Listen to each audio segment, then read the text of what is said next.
obscured a true understanding of what was taking place and was the reason for the chaos. And the general understanding for you or for all of us, it was really a chaos. There was no structured policy behind it. It was whim of the local governors or the fanatic Muslims, and something was here different. In other places it was different. There was no structure behind all these assimilation or religious conversion. So this is my argument, is that actually, in the light of the new documents that I found basically in the Ottoman archives, I propose we have to revise these, and there was a structure behind these policies and organized by the Ottoman government. So I used extensively, this is one example of these kind of documents, the collection of the Ottoman language documents found in the Prime Ministerial Ottoman Archive in Istanbul. And basically among these documents, Interior Ministry papers, Dahiliye Nezareti Evrakı, it is called, are crucial and contains a great deal of information directly relevant to our subject. And I used extensively the papers from the Interior Ministry's Cipher Office. Cipher Office was established 1914, beginning of 1914, with the specific purpose to send short telegrams to the provinces, because it was almost impossible to communicate. In old days, to go from Istanbul to Erzurum usually took 15 days, if not 3 months or 3 weeks or 1 month.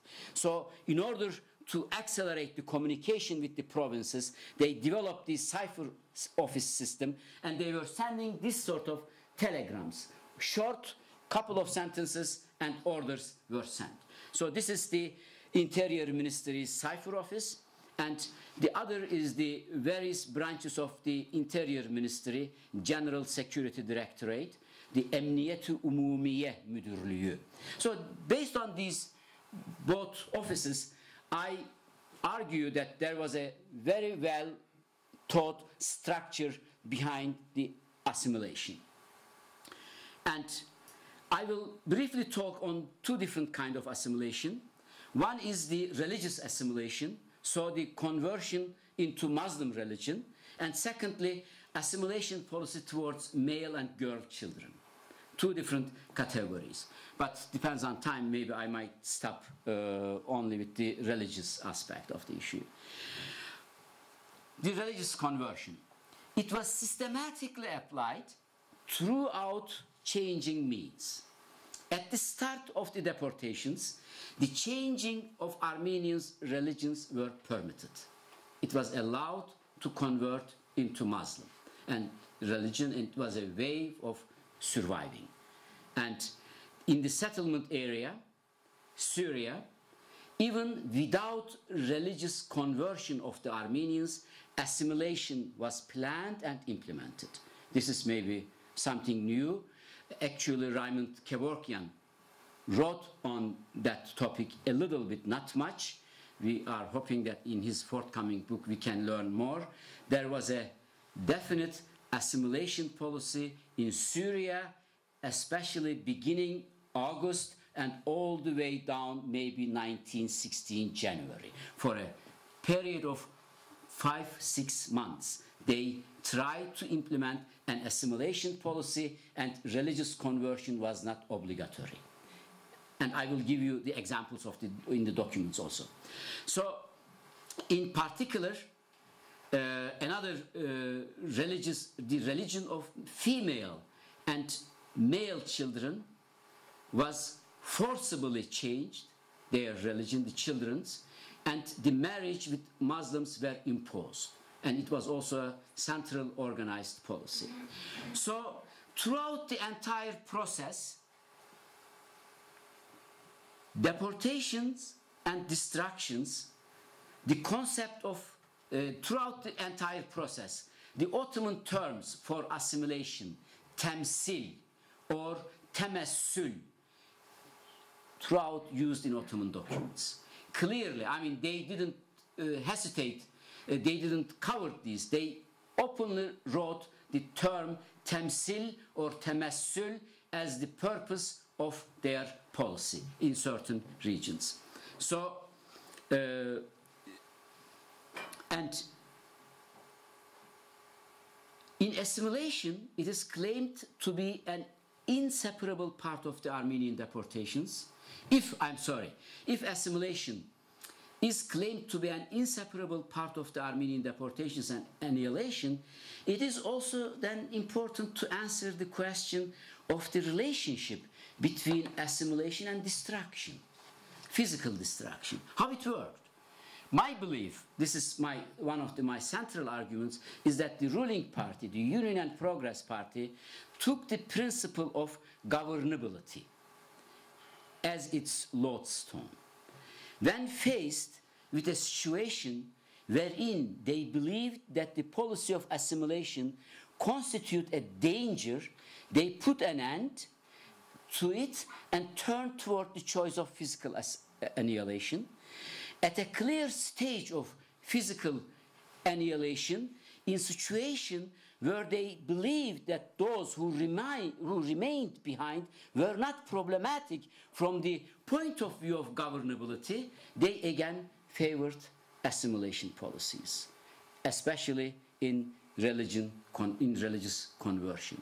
So the balance between assimilation and physical annihilation was a key of importance throughout the deportation. So, because we believed all the time, if we talk about assimilation, it won't fit the definition, it could not be called genocide. We mostly neglect this aspect, and we only prefer to talk the physical destruction of the. But if you look the process as a genocide as a process, you will see that how both aspects played with each other in a combined way, and you can understand the process, the destruction process also in a very way. And assimilation is also actually is a part of destruction of a people in a way, because they had to lose their language, they had to lose their religion, and so on. So it is a process and has both aspects. This is the argument. And how it worked throughout the genocide. Let's look into the religious aspect of this assimilation. At the beginning, it was allowed. The first document that I can find concerning the conversion is a cipher telegram marked confidential and dispatched on 22nd June 1915. I think this is this document. This is the English document translation also here. And 22 June 1915, and it says the Armenians who converted to Islam individually or collectively be detained, and those who are found assembled together be dispersed in the province. So it is important. They were not deported later. They stayed, and they were distributed within the same province.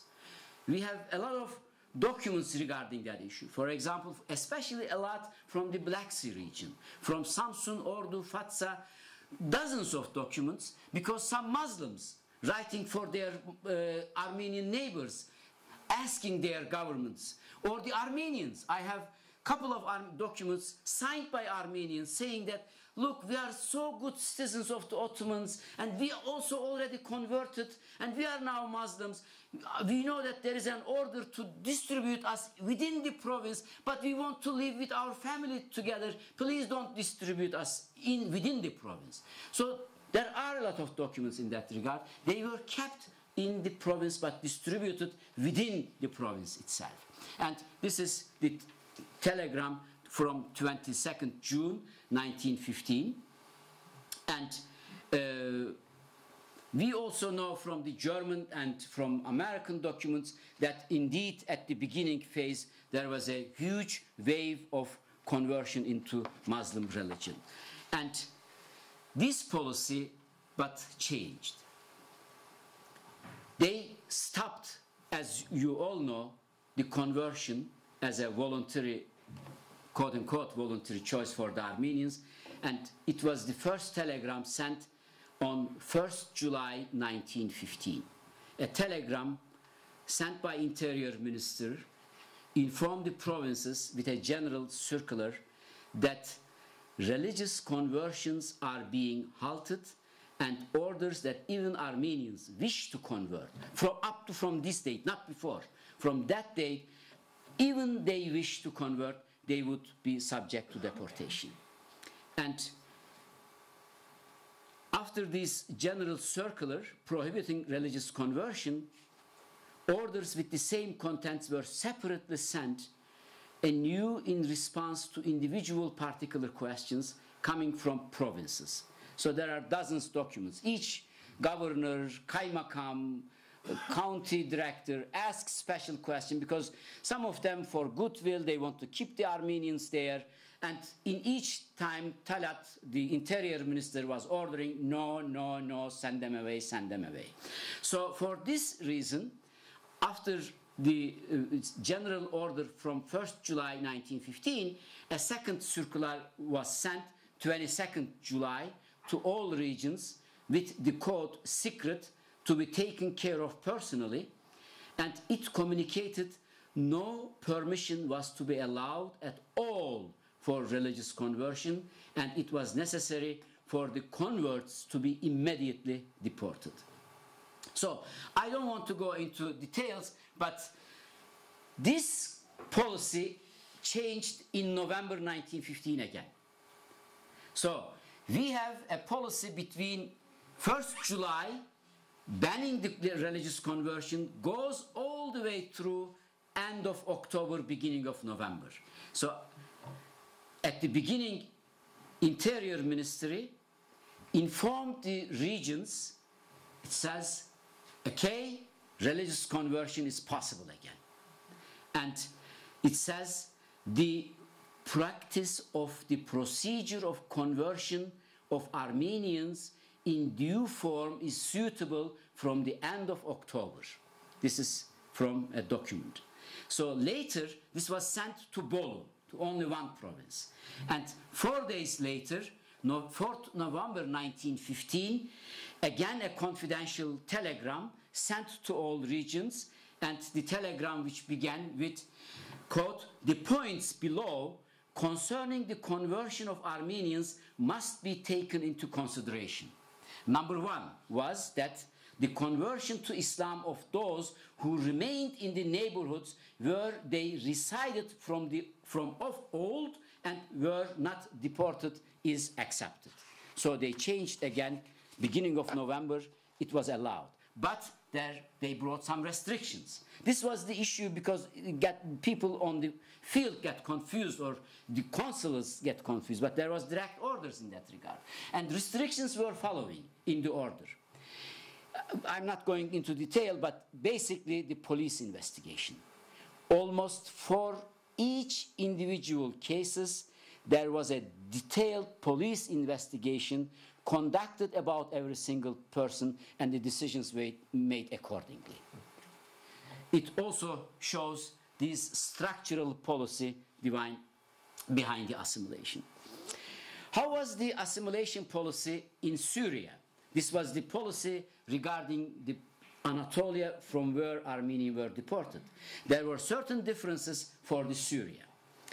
First telegram for Syria was sent 23rd June 1915. And it is again a telegram. I have this telegram also here. Oh, these are all Anatolian documents. 23rd June 1915. This is this telegram.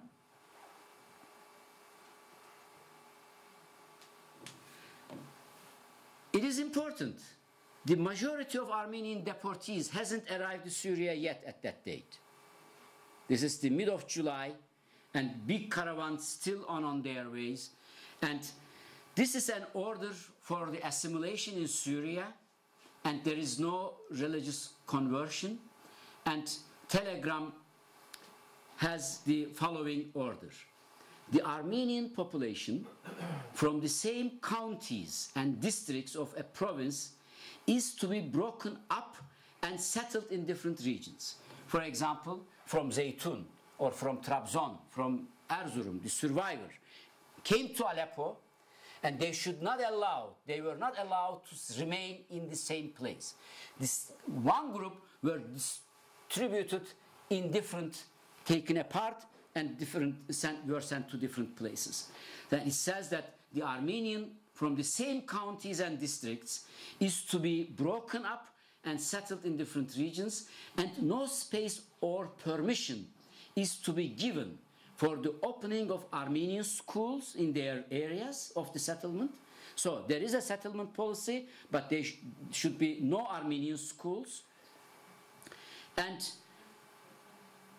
thereby their children are to be forced to continue their studies at the government schools, and care and attention is to be given that the villages in which they are to be settled be at least 5 hours distant from one another, and they be in no place or condition that would allow for self-rule or self-defense.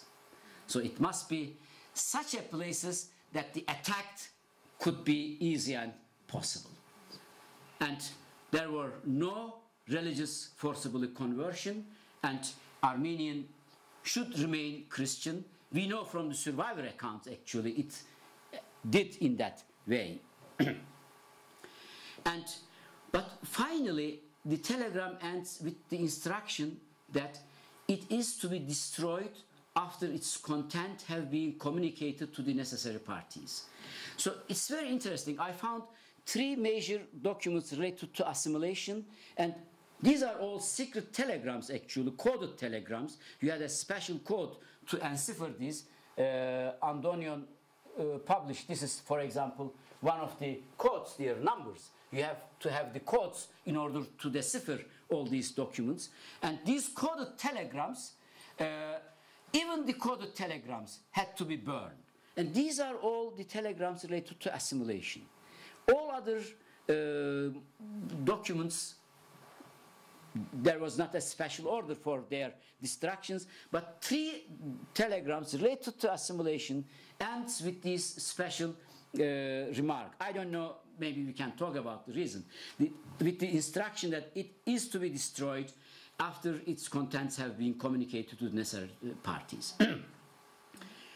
And this is the first telegram that I read earlier, the 22nd June 1915, that give the permission, official permission to religious conversion. It was also ended with the same order, burned after reading this telegram.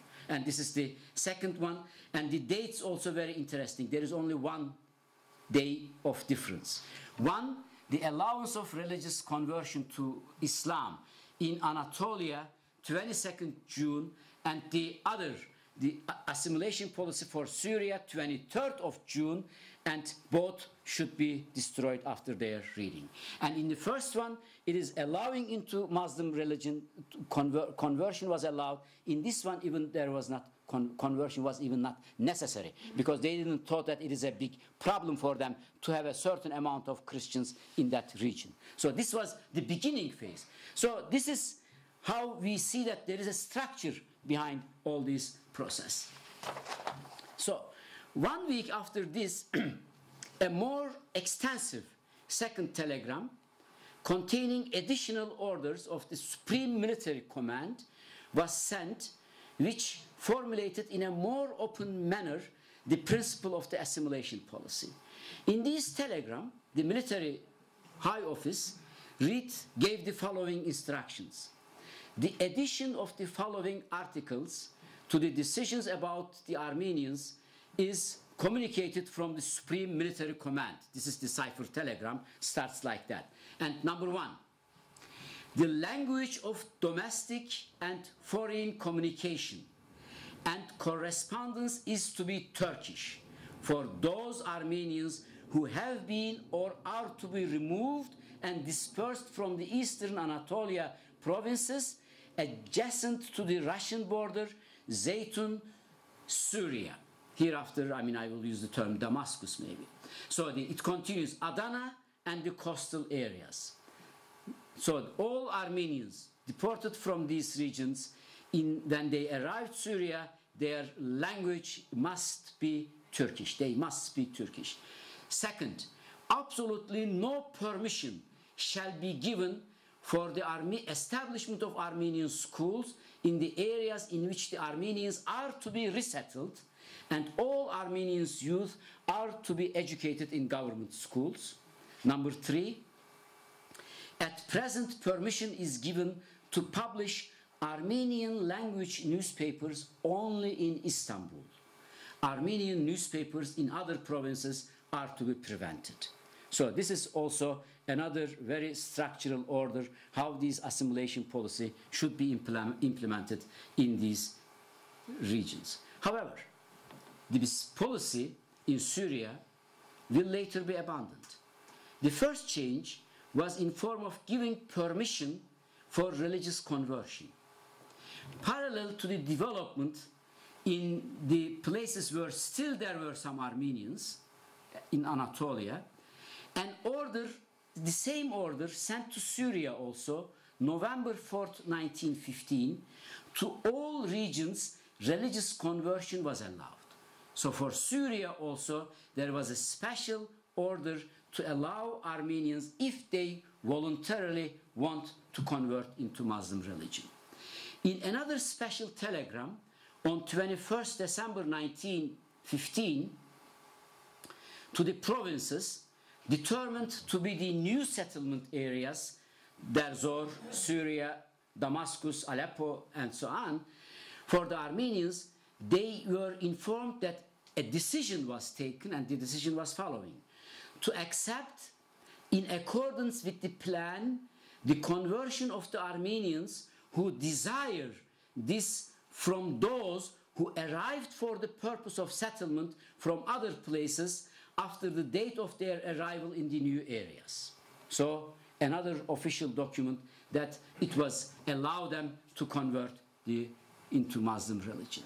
This is indeed what happened in Syria, and there was a huge wave of conversion also. Another important change in this assimilation policy